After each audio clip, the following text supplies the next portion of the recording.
Well, welcome, National Lutheran Choir friends and families and singers, community. I am here with two of these wonderful people who are hosting our upcoming tour to the Carolinas. My name is Jennaya Robison, and I'm the artistic director of the National Lutheran Choir. And I'm joined with Ryan Luhrs and Zeb Highben, who are so graciously serving as hosts on our upcoming tour in the next few days. And we're thrilled to have you and be able to just talk to you about all things choir, National Lutheran Choir, and I guess Carolina. So just want to kind of briefly introduce these folks and how I know them.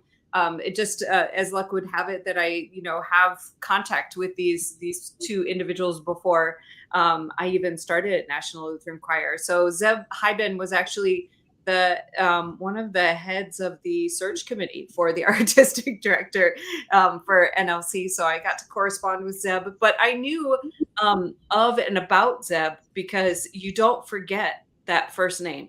You really don't. You see that, and so I'm really know his wonderful music that's for choirs, and have used his music in church choirs and festivals and collegiate choirs.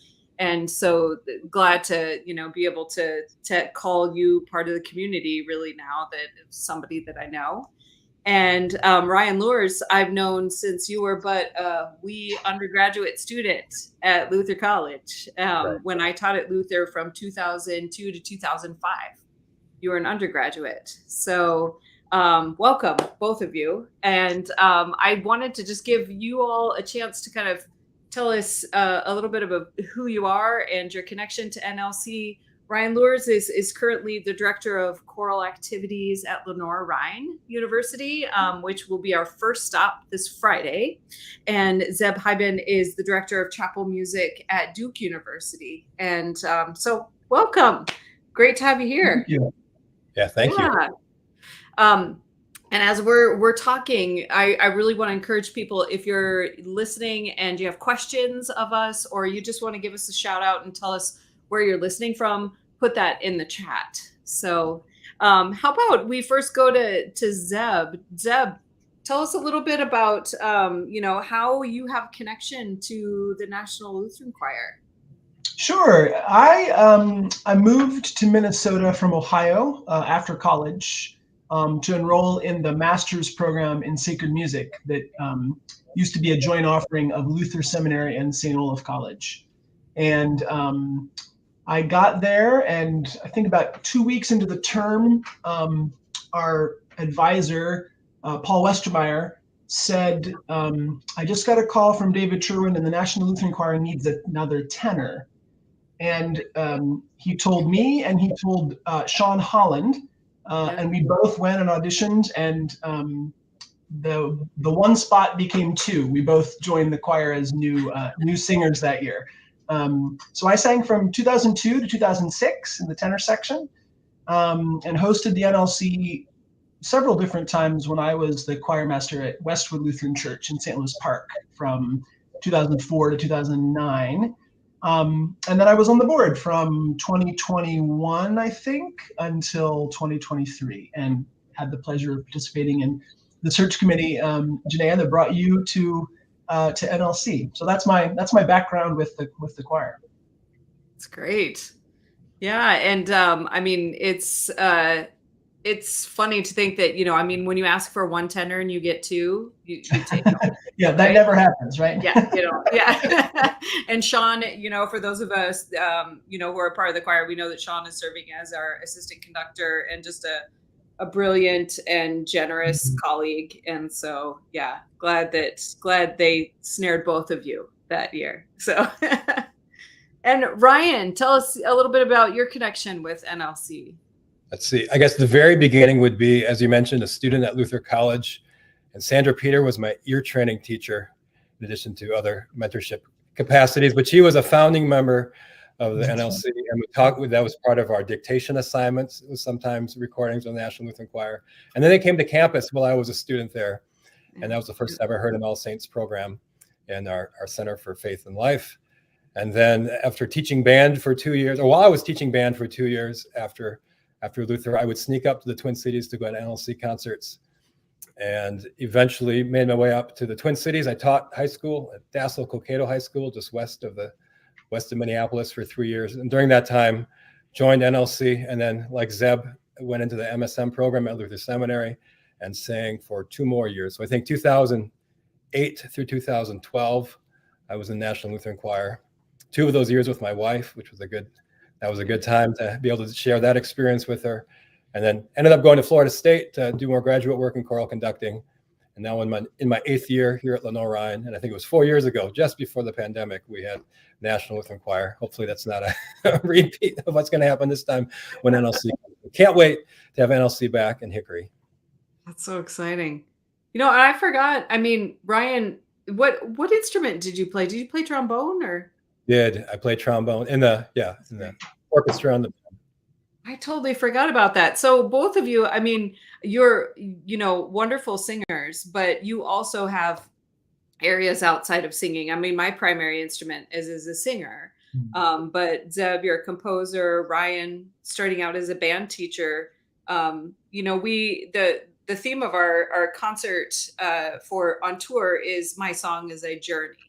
And, I think that it's interesting to see how I started out as a performer who thought, I just want to sing opera and make it big. And somehow choir comes in and kind of, I don't know, it captured me and I couldn't get away. So how do you feel that choir has changed your life? And, maybe NLC specifically, or just, what you thought your journey would be? Yeah. How about Zeb? Would you like to? Yeah. It's funny, Ryan, I forgot that you were a band director. I went to college thinking I wanted to do instrumental music education. And then, you said, Jennaya, choir comes in. I started singing my freshman year at Ohio State, not a Lutheran college. And that was sort of it. I sang in the mixed choirs and the Ohio State Men's Glee Club and kind of never looked back. And then I was thinking about seminary. The part of Ohio where I grew up, I didn't know there was such a thing as a vocational church musician. Everyone who was a church musician was part-time, the spouse of the pastor or a high school choral director or band director who also could play the organ or what have you. So I visited Luther and sort of on a tour of seminaries and kind of discovered, oh no, you can actually do this as a vocation. You don't have to just be a pastor to serve the church. And so I came to Luther Seminary to do the MSM program and audition for NLC, and this fusion of choral music and poetry and hymnody and kind of bespoke musical spiritual experiences that Larry kind of invented, I guess, and that NLC specializes in, was a real aha moment for me. And the Christmas festivals, the All Saints programs, are the tour that we took my first year, which I think was to California. We Are God's House of Living Stones, I think was the theme. Were all really powerful experiences and really kind of pushed me on the direction of, professional church music, choral conducting as a vocational life. Yeah. Ryan, how do you make your way from band teacher to now being director of choral activities at a university? Well, I was certain I wanted to be a band director when I went to Luther. Yeah.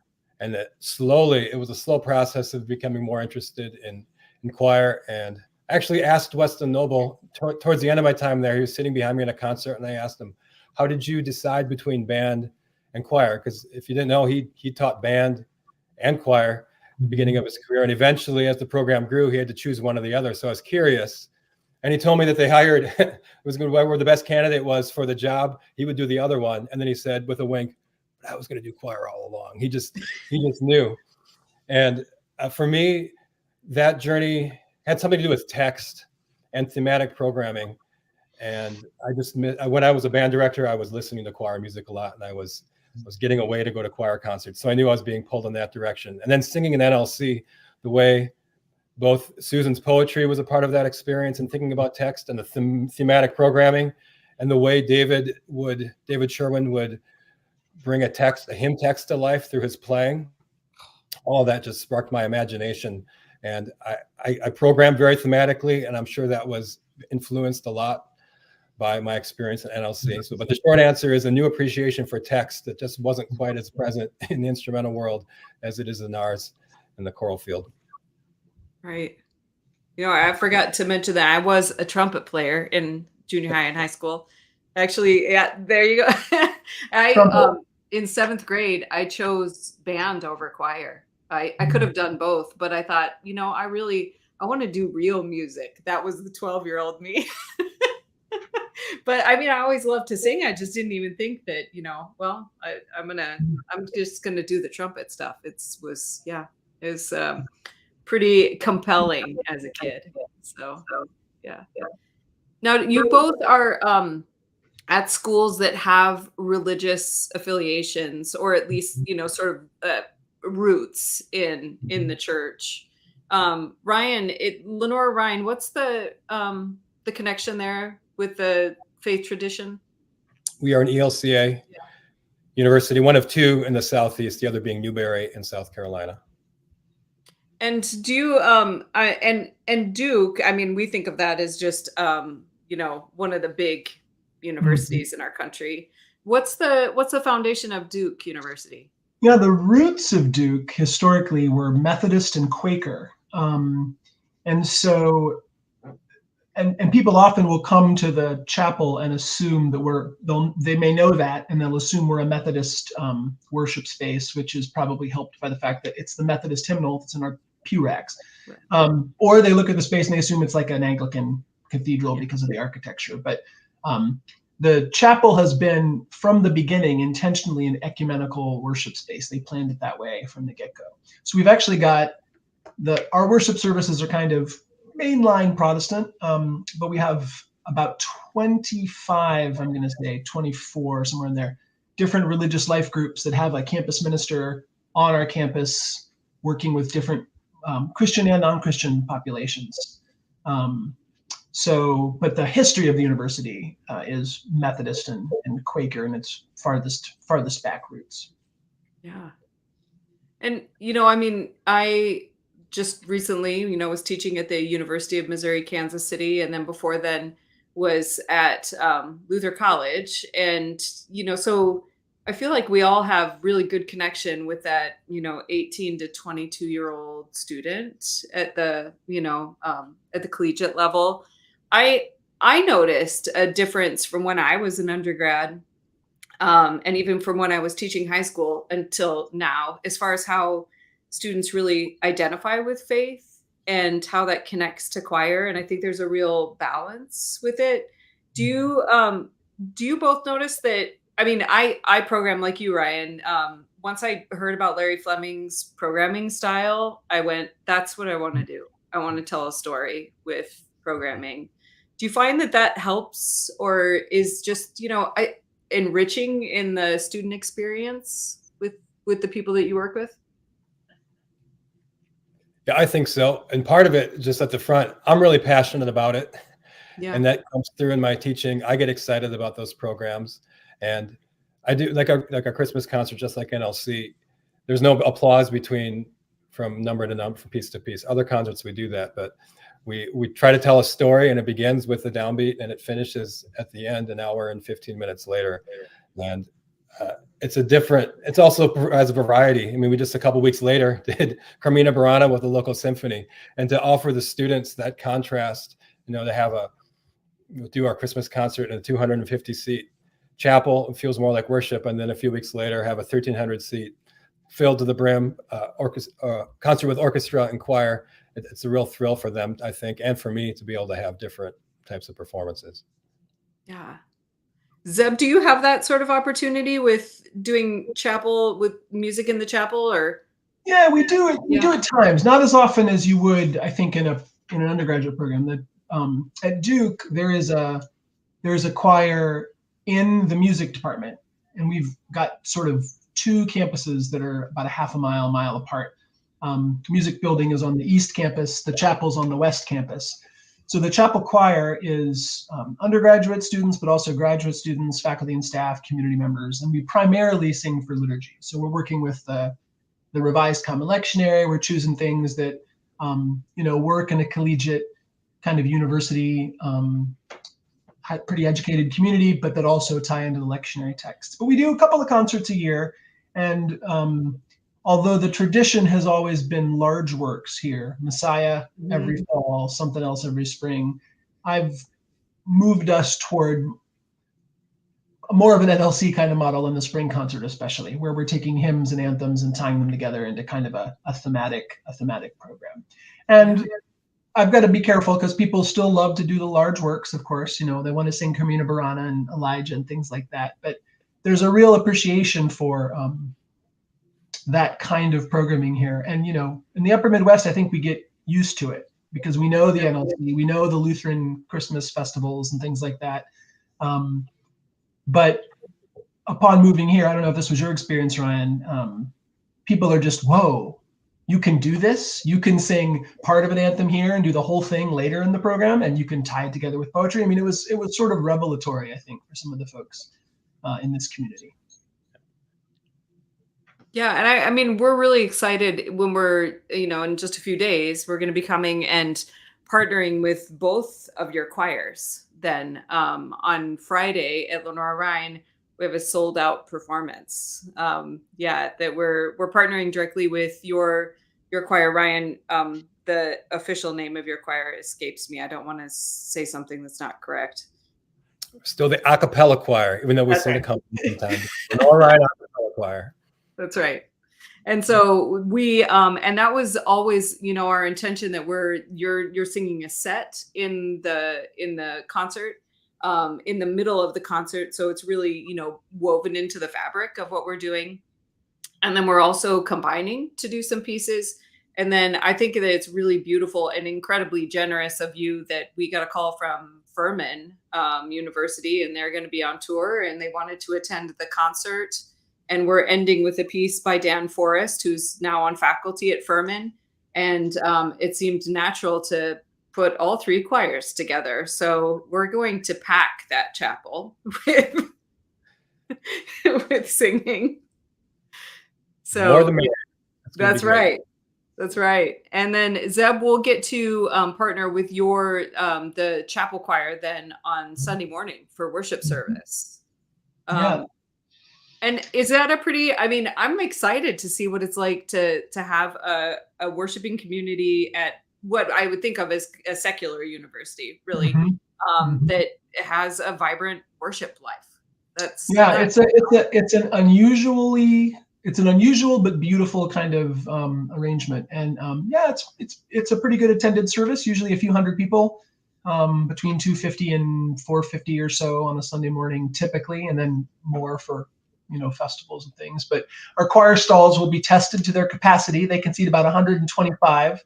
So we'll put everybody together and get cozy. I think it'll be great.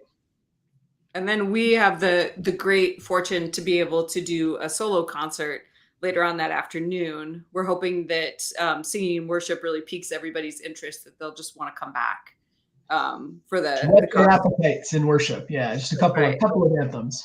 That's right. Yeah. And there's still tickets available. The Lenora Rhine concert is sold out, I think it sounds like, but there are still tickets available at Duke Chapel at 3:00 on Sunday. And, it's a short drive from Hickory to Durham. So anybody who didn't get a ticket to LR is more than welcome to join us at Duke. Yeah, and we have a concert then on Saturday too in Lexington, South Carolina. And I was last month, I was in Charleston, South Carolina, conducting the Festival by the Sea with my friends that I've met in the Presbyterian Association of Musicians. Although I suppose it's, Mark Kemp is the person there, but more than just Presbyterians. There were Baptists and Lutherans and Methodists and such, and a lot of people excited about coming out to hear NLC. And so we would welcome anybody to come to these concerts this weekend. I think honestly, this is a program that I really, I feel like I can program, and I have a lot of ideas that I can put down pretty fast. And the core of this program, My Song As I Journey, happened pretty fast. But then the stories in it, I think, are ones that I wanted to, I thought were compelling to not only NLC, but to college students too. This, taking our sort of Lutheran Western Protestant tradition and putting it alongside the stories of people who have are struggling on the journey, and that might not be a struggle that is of their own making, but so we have the stories of enslaved Africans, we have the stories of refugees and immigrants, and so I'm excited to be able to share that with college students too, to just and with community members too, Zeb, in your choirs. And both of you are, Ryan, you have you're performing a piece by Rosephine Powell. The Word Was God. And refresh my memory, the other piece that you're going to be offering in our concert. Yeah, the other one is called I Am the Alpha and the Omega by Michael Costello. That's right. And both of you have connection to Lutheran summer music. Is that correct? Or at least Zeb does. I know that. A little bit. Yeah, I taught at LSM from 2005, I think, until 2014. Directing the chapel choir and church music courses and that kind of thing. Yeah, my connection is very small. I did not finish my senior paper, my senior year at Luther College. So we needed to stay on campus. Then I found out that LSM was coming, and I got hired to be the camp store director. So then I got to be on campus for free to finish my paper. Otherwise, I would have had to actually got paid to be on campus to finish up my paper because I was a slacker my senior year. So, but then I said, I was a part of the environment. I participated in LSM, and I'm glad I had that opportunity when I did. Ryan, I didn't know you that well when I taught there, 20 years ago, but slacker is not the word that I would use. I prioritize other things than writing my senior paper. Works for organ and orchestra. I see. When I think of you sitting in that desk area of the music office. That's what I remember. You just being up there. Maybe were you working for Dorian, or maybe it was you working for LSM? That's what. That could be. I did a lot of the camps for sure. Yeah, that's right. So, well, it's, we are thrilled to be coming to the Carolinas now in the upper Midwest here. And, I'm living in Overland Park, Kansas, and today it was nearly 80 degrees. Now it's about 40. And I think it's snowing currently in Minneapolis, but we're hoping for no snow in the Carolinas this time. I think there was snow last time. There was. But anything we should be thinking about, things that we shouldn't miss. I know we're not going to have a lot of free time, but coming to the Carolinas, food, drink, things. I mean, you can't go wrong with pimento cheese, I feel. That's just, if you like cheese products, it's pretty good. And it's pretty, every restaurant down here seems to have their own version, and they're pretty proud of it. I know as a Midwesterner, I thought that pimento cheese sounded honestly kind of gross. And then I tried it. It's addictive. Better than it sounds. Yeah. Yeah. Ryan. Yeah.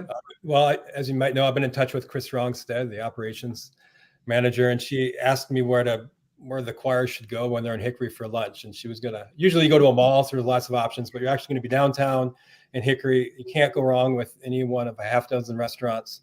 They're all local places, a lot of craft. Well, don't do much drinking during the day before the concert, of course, but there's craft beer available and great sandwich shops downtown. I think you're going to have a good time down there. Yeah.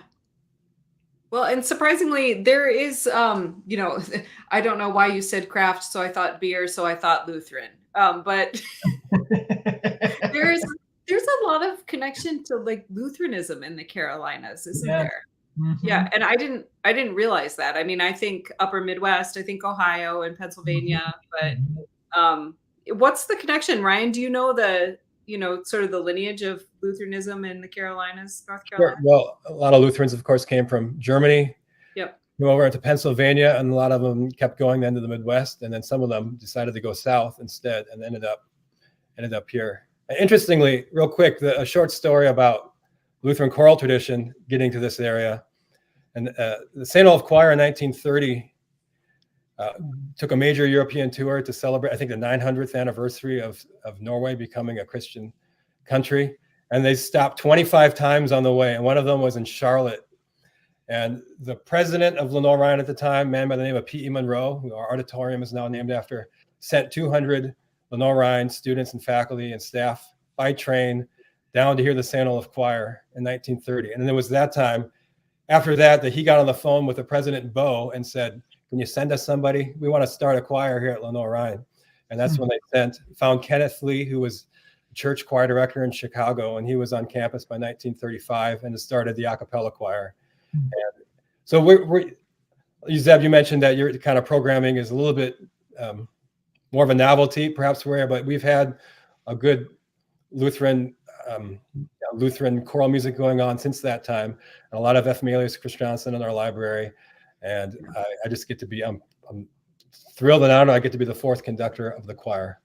But yeah, there's a Lutheran church in almost every corner in this town. There are a lot of Lutherans in Hickory, that's for sure. And your predecessor, Ryan, Paul Weber, when I was in NLC, I think my first year, we sang a piece of Paul's, Arise, Shine, that won the Robbie Prize for Excellence in Sacred Composition from the Association of Lutheran Church Musicians. So it's funny because, I didn't know Lenore Ryan growing up in Ohio necessarily, but my first experience of it was in Minneapolis when, Dave passed out the manuscript of Paul's piece, and it kind of explained who Paul was to those of us who didn't know. And great tradition. And Michael Costello, who you're singing a piece of, it sounds like on the Hickory program, is an LR grad too, right? Didn't Michael go to LR? He's an LR grad, and he's now at Grace River Forest, or Grace Chicago, whatever the name. Yeah. The church right outside River Forest. And the Rise Shine, that was one of the pieces Norda Choir sang, I think, my sophomore year. And that was a pivotal piece. Like, I think this choir thing, that last chord with the added second scale degree, just it was just amazing. I think choir might be for me. That is a great piece. I'm gonna have to write that down on my list of things to me thinking about for next year. I totally forgot about that piece. It's a great piece.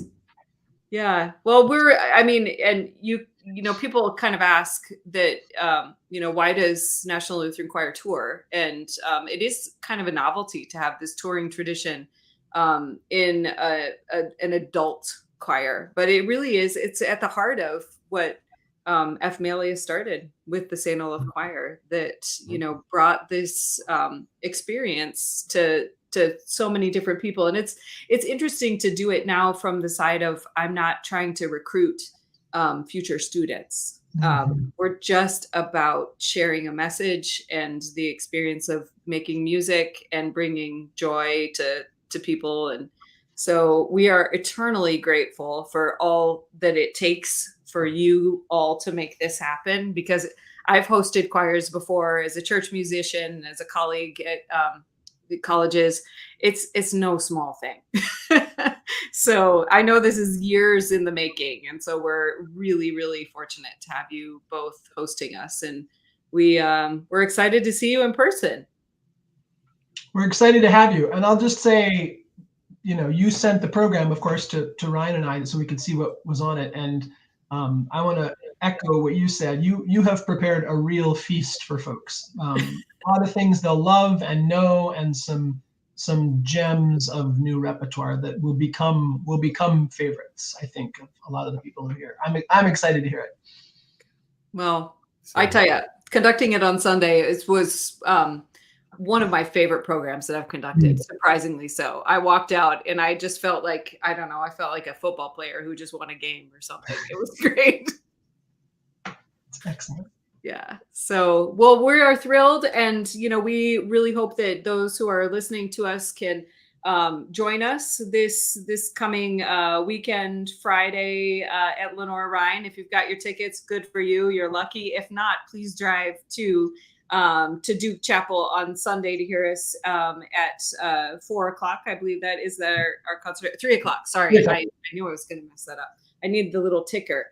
3:00 on Sunday, and Lexington, South Carolina, then on Saturday at 7. So thank you so much, Ryan and Zeb, for being here. And yeah, we're just glad to have you as part of the NLC family. Excited to have you all in the Carolinas, and we'll do our best to block the snow. Yeah, that's right. Yes, please. Amen. Thanks for having us. Yeah, thank you so much. Thank you. Yeah, we hope to see you all on the tour, and yeah, have a great night.